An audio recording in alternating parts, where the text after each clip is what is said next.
as we unravel the mystery of the rhythmic beating of the heart, we come to realize that heart performs this function with flawless consistency.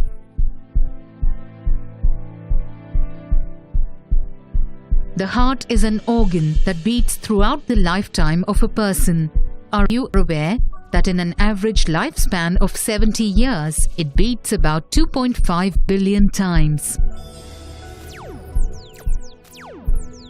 The heart beats rhythmically due to the electrical impulses which cause synchronized contraction of the heart muscles.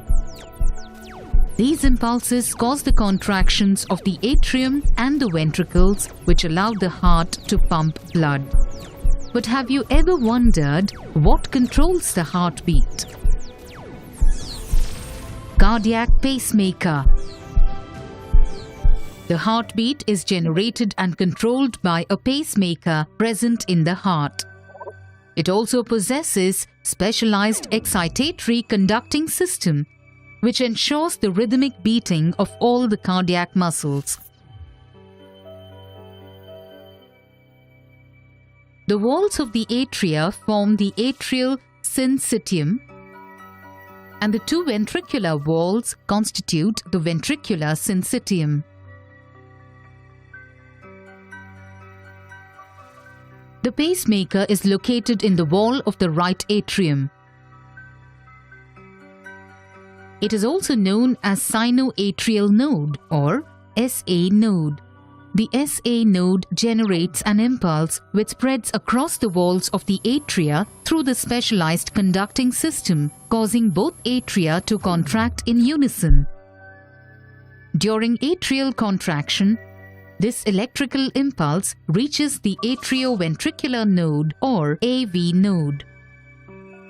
Here, the impulse is delayed for about 0.1 second, after which it moves along the bundle of His, bifurcates into bundle branches before spreading along the Purkinje fibers.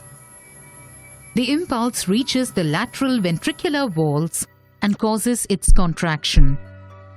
Thus, the impulse generated at the SA node causes atrial contraction and flow of blood into ventricles, and then the ventricles contract, pumping the blood out of the heart. It is the impulse generated by the SA node that causes the heart's chamber and valves to work in tandem.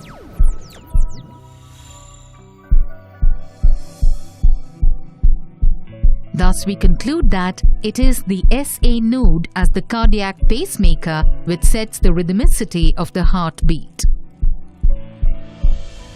Summary.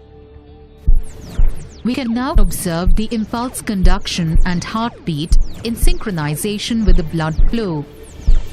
The cardiac cycle begins with the SA node generating an impulse which spreads to the two atrial walls and also reaches the AV node. The two atria which form the atrial syncytium contract. The AV node delays the transmission of the impulse by 0.1 second, which allows the atria to empty completely before the ventricles begin to contract. Then, the impulse moves along the bundle of His and finally through the Purkinje fibers to spread all over the ventricular walls. Finally, the ventricular syncytium contracts, thus pumping the blood out through the aorta and pulmonary artery. This is the end of one cardiac cycle.